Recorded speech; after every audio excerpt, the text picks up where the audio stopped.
Unsend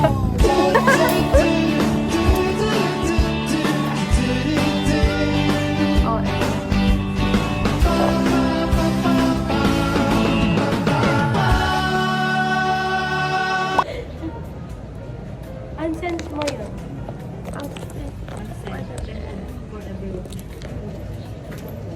Bagyo kami. Oh, candy bar chicken. Ito pa yung feeling ng nasa niya.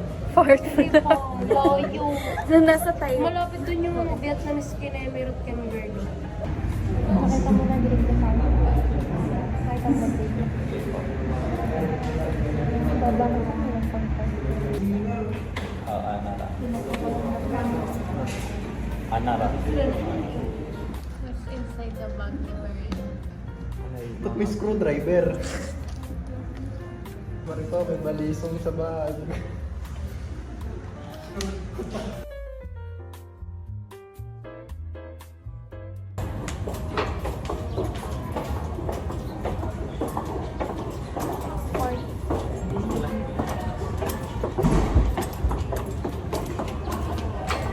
Parang HM8, SHF. Fair box, okay naman siya. Mabait.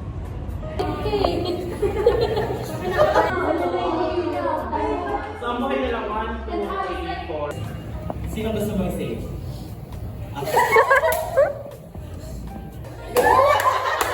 Pero, nakarating yung nurse na ligtas si Ron.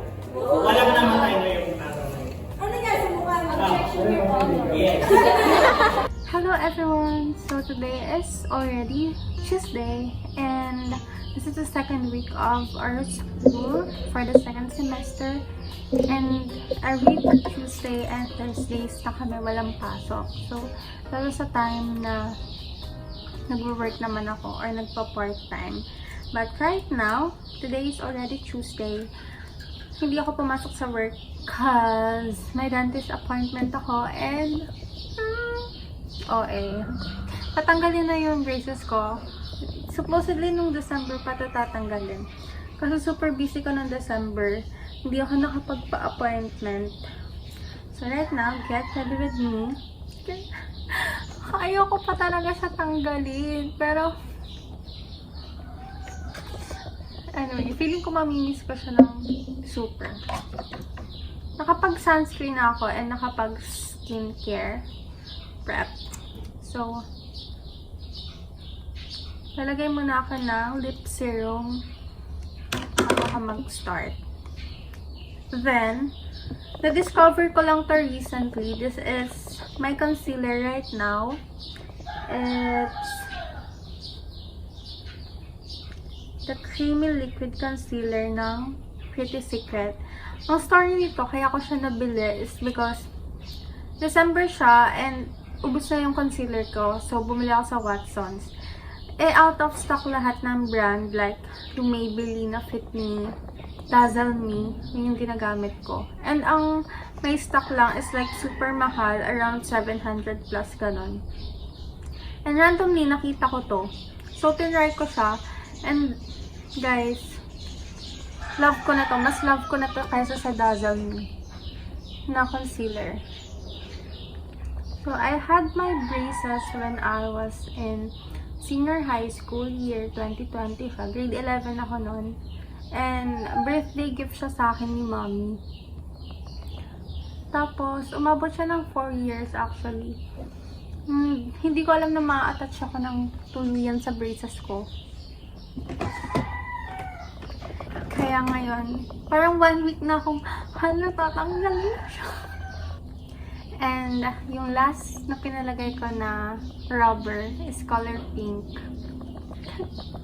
Na nagkaka-anxiety din kasi ako. So, ano magiging itsura ko kapag walang brace. That's why. And I'm using this shade for the base of my eyeshadow. Hindi naman talaga dapat ako mag-aayos ng super ayos kasi sa bayan lang naman. And wala naman akong pasok. Kaso kasi founding anniversary sa Ibaan. And ayun, maraming tao. So, I'm expecting to bump to a lot of people na kakilala ko. And I'm afraid na mukha akong tsaka. So, mag-aayos na lang ako ng usual makeup ko. Then after that, I'm using this one. I got it from TikTok. It's a layer. It's concealer, blush, and then meron pa siya ditong eyeshadow na glittery. Kaso, nagpatak siya, nabasag yung nasa ilalim. So, I'm using this shade for my eyeshadow. Hindi magpigyan ng justice yung camera ko kasi ang dilim. Ang dumidilim na ulit sa kwarto ko, guys. Like, hindi na siya ganun kaliwanag before. Hindi naman ako gumagamit ng ring light or something na super liwanag kasi sensitive yung eyes ko sa light. Sensitive. And I'm using this one para magka-glitter or something siya. Then for my mascara, I'm using Dazzle Me.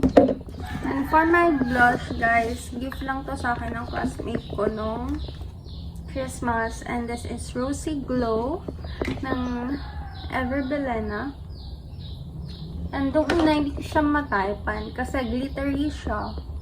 Pero, bet na bet ko na siya today kasi you don't need the highlighter anymore. Kasi glowy na yung mukha mo. Bigay lang to sa akin ni Mommy. Hindi ko alam kung saan niya ito nakuha. But it's Kiss Beauty Love Me Matte Lip Gloss. Hindi ko alam pa anong shade. Pero super love ko to kasi ang feminine and ang soft lang nung atake niya.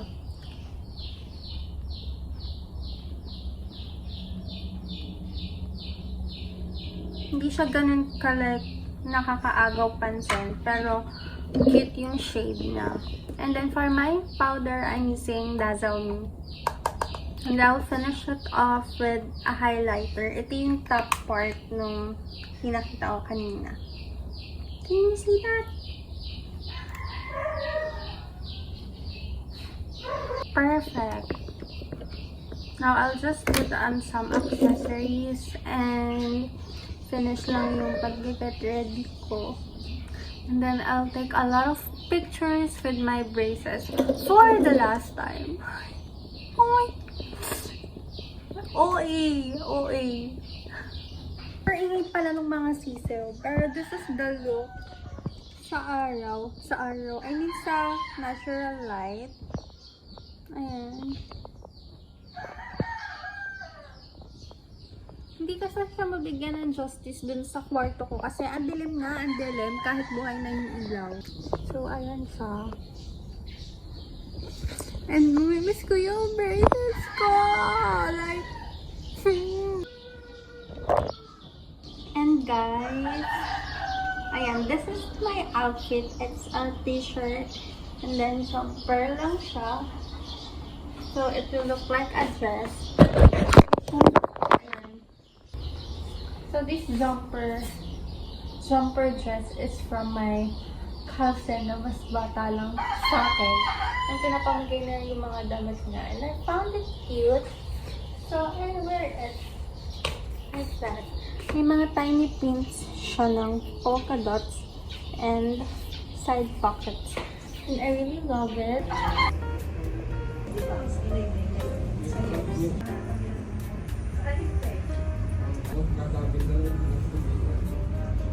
I'm done, guys, for almost 2 hours. Hindi ko alam ano magiging reaction ko. So, yung retainer ko is makabuha ko din 2 days after.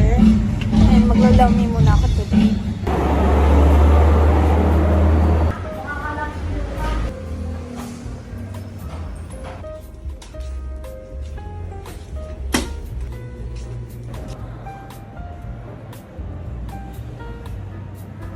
Morning, guys!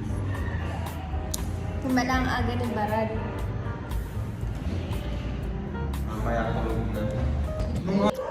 Hi everyone! So, I just got my retainers and sabi sanayan lang daw to. Pero look at how I am talking right now. Isa ako sa bahay and pinagpapasalamat ko yon as of this moment. Para makapag-practice ako magsalita. Oh my God, ganito pala kapag kautal sa S.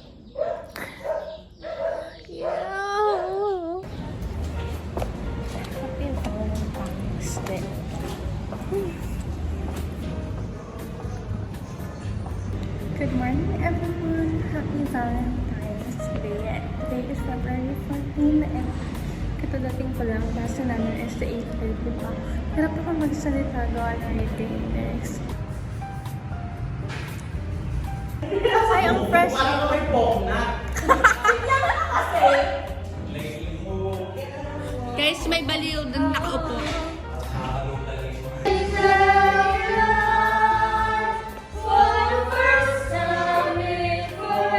5, 6, 7, go.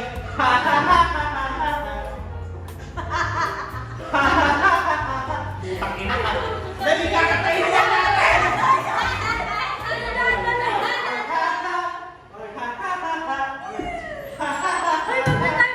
Dali, parang tanga naman eh.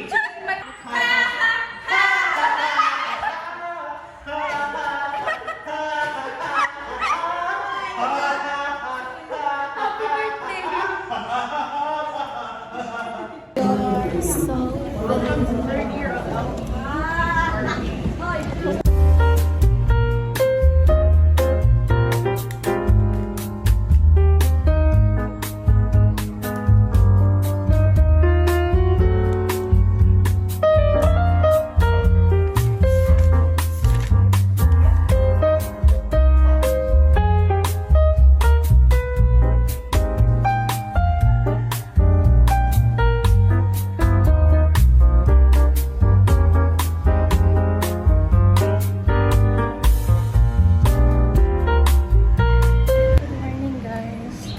It's already Saturday. And araw-araw itong pinapagod ng pag-akyat at baba dito sa hanggan. Because 4th floor yung room namin. And finally,